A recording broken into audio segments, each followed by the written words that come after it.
concitoyens, amis étrangers, bonsoir. Nous nous trouvons pour la deuxième fois en à peine 48 heures pour examiner ensemble l'actualité dont la plus récente est celle de la journée d'hier. Je voudrais d'abord vous remercier tous ceux qui ont pu réagir pour nous manifester et nous témoigner leur solidarité. Je n'ai pas pu répondre parce que vous imaginez bien que c'est des centaines et des centaines de messages d'ici, de la diaspora et de l'étranger. Nous vous en remercions et vous rassurons que nous sommes plus que jamais déterminés à aller jusqu'au bout de ce combat. Nous sommes plus que déterminés à en finir avec le régime de Macky Sall.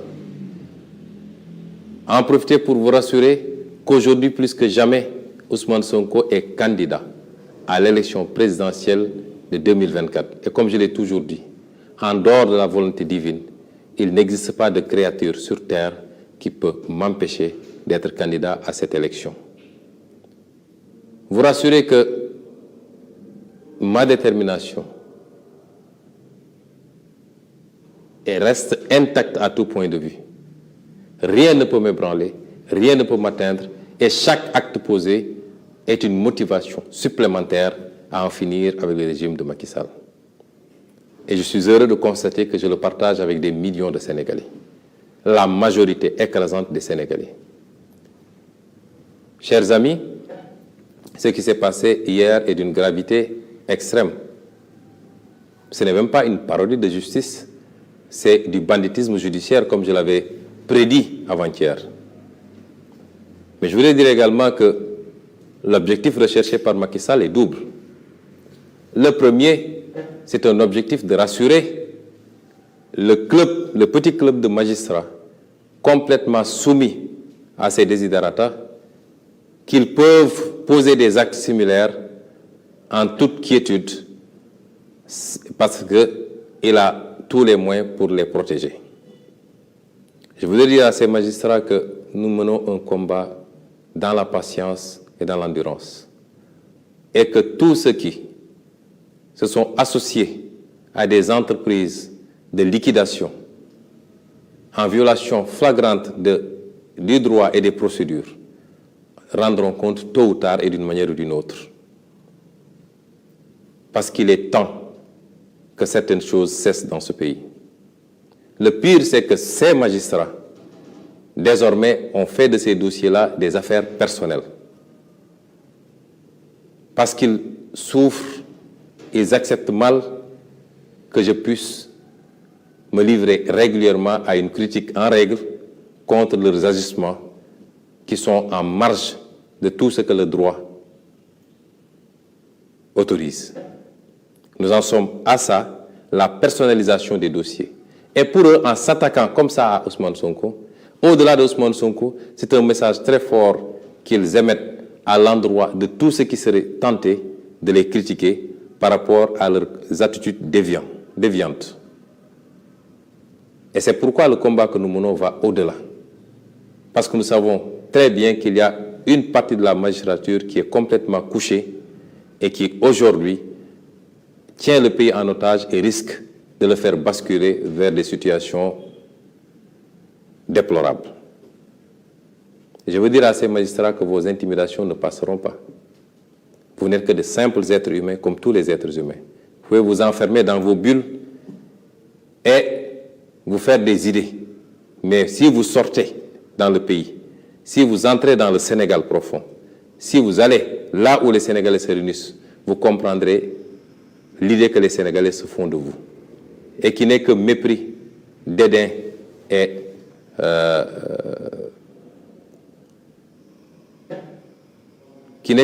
dédain. Et c'est pourquoi le deuxième objectif recherché par Macky Sall également était de tester notre capacité à faire face.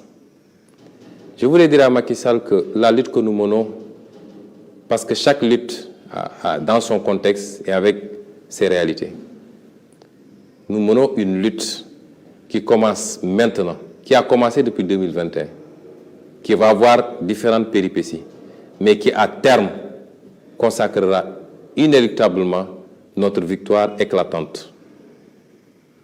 Cette lutte, comme vous le voulez, puisque vous testez notre résilience, doit se faire de manière réactive, de manière proactive, mais également dans la durée.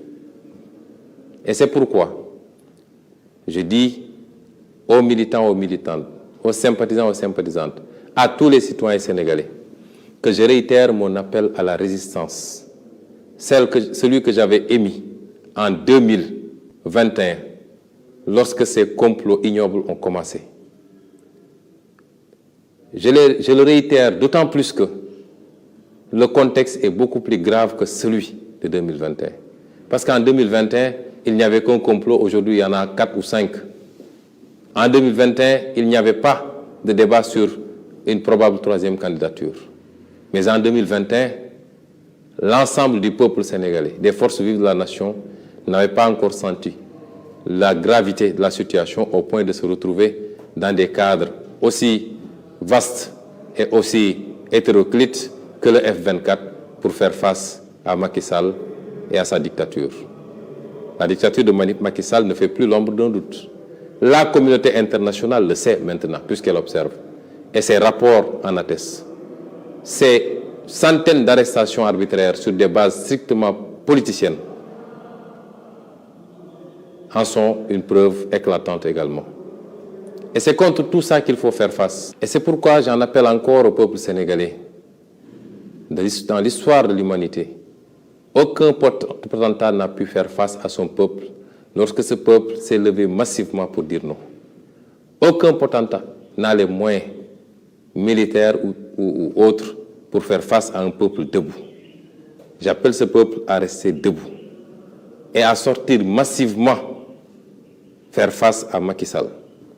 Sinon, nous aurons tous à le regretter, nos enfants auront à le regretter. Je veux dire à ce peuple-là qu'aujourd'hui, plus que jamais, et beaucoup plus qu'en 2021, il urge que chacun et chacune d'entre nous prenne ses responsabilités par rapport à la situation du pays. Certes, nous n'avons pas une très grande tradition de résistance dans notre pays. C'est avec nos générations que ça a atteint un certain niveau. Il y a toujours eu des gens qui se sont levés pour se battre, mai 1968 et beaucoup d'autres événements. Mais aujourd'hui, il nous faut passer à la vitesse supérieure. N'écoutez pas les Cassandres qui, pour gérer leur prébande, et parce qu'ils bénéficient du système souvent, vous disent de ne pas sortir ou essaient de vous apeurer. N'écoutez pas Macky Sall et ses généraux de la gendarmerie et de la police qui essaient de vous faire croire qu'ils ont les moyens d'écraser toute révolte et toute révolution. C'est totalement faux. Tout dépendra de notre détermination, de notre volonté et surtout de notre capacité à mobiliser tout le monde pour faire face.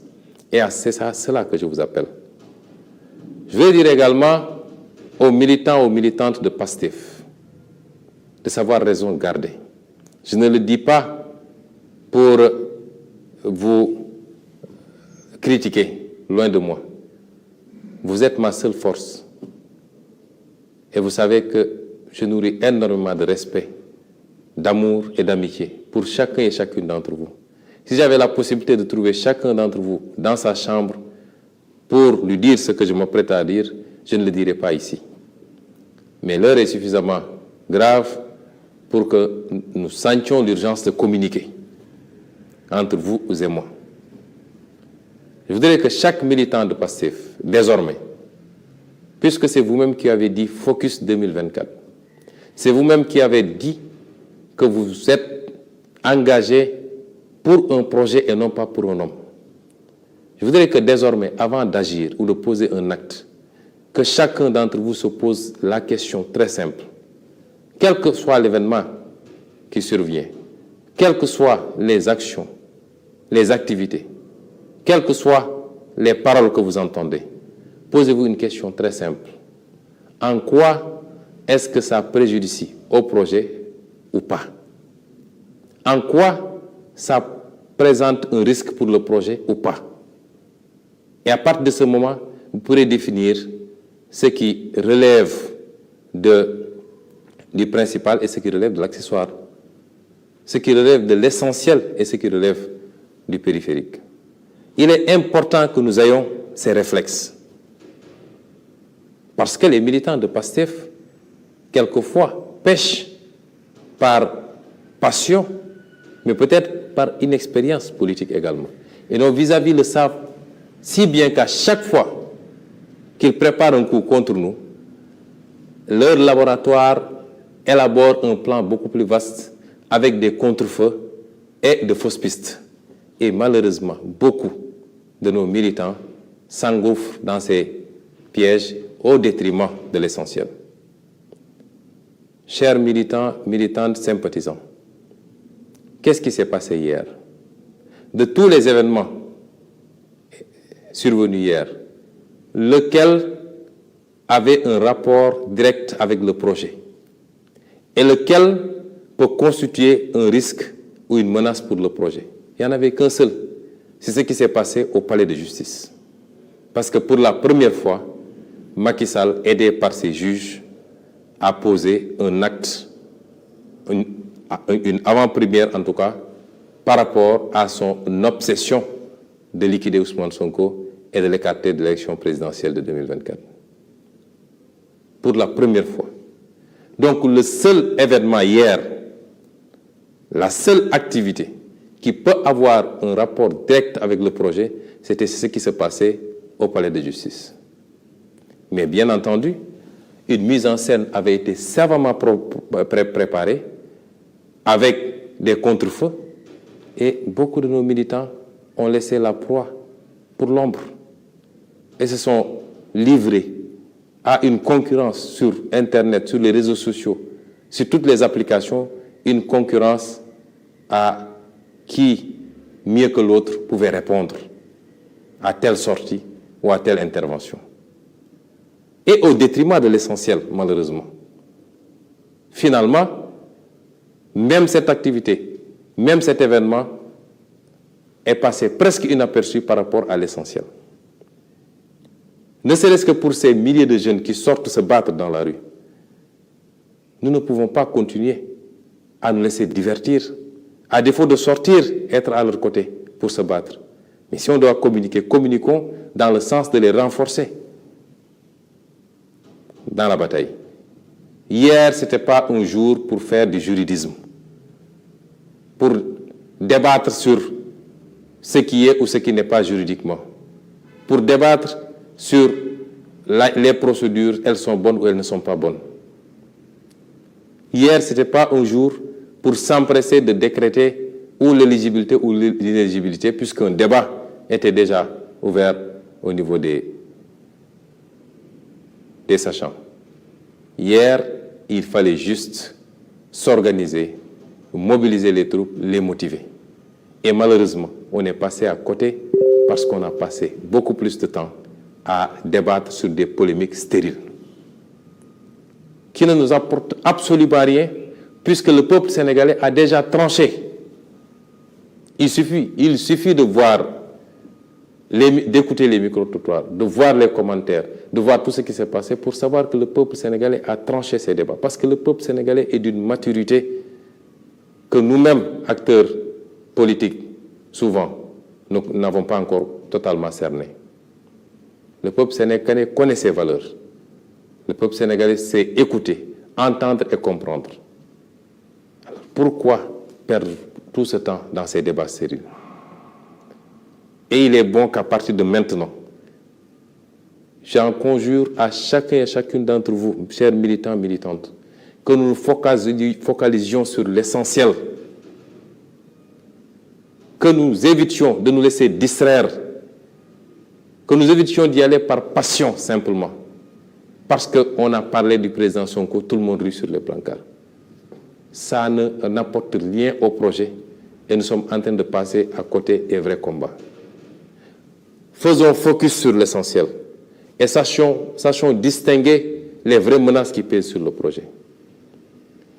Dans l'activité politique que nous menons tous, comprenez que de ma position et au niveau où je me situe, j'en vois de toutes les couleurs tous les jours.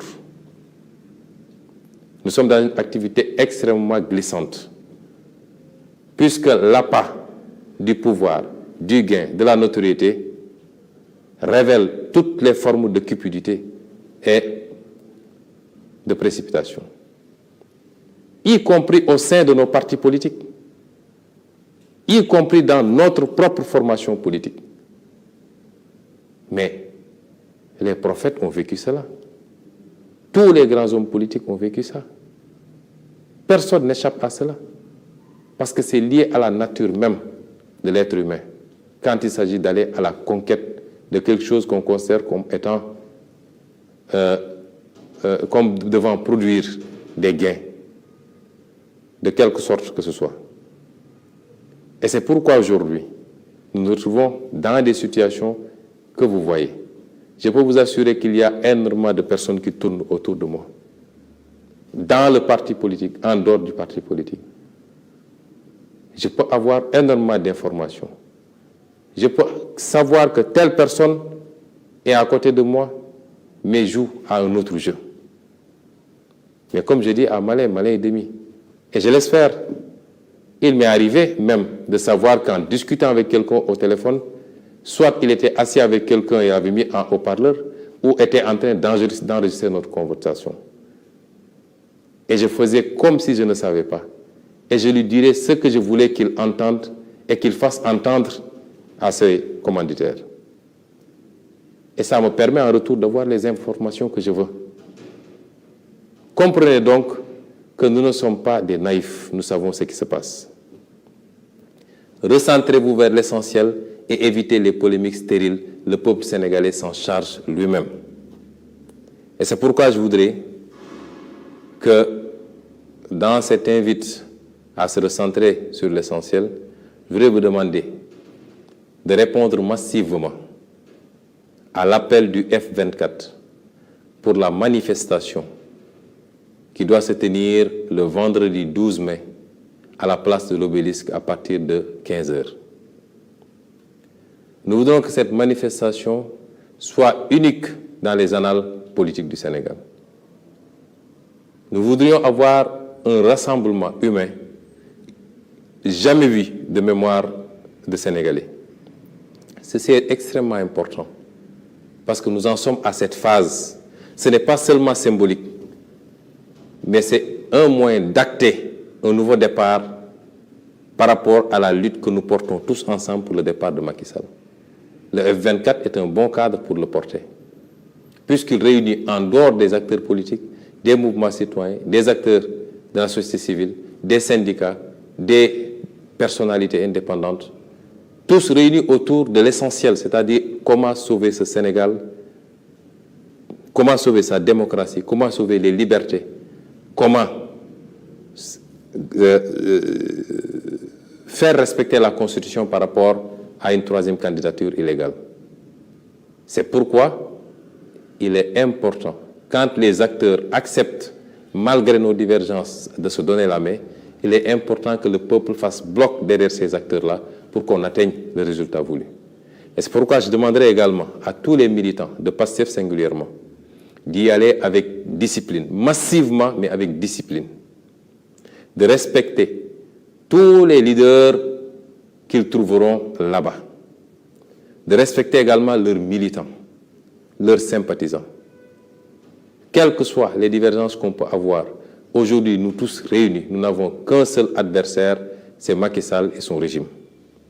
Et à chaque fois qu'on s'attaque à d'autres leaders, à chaque fois qu'on a des comportements malsains par rapport à d'autres leaders, on affaiblit l'opposition de manière générale et on renforce Macky Sall et son pouvoir.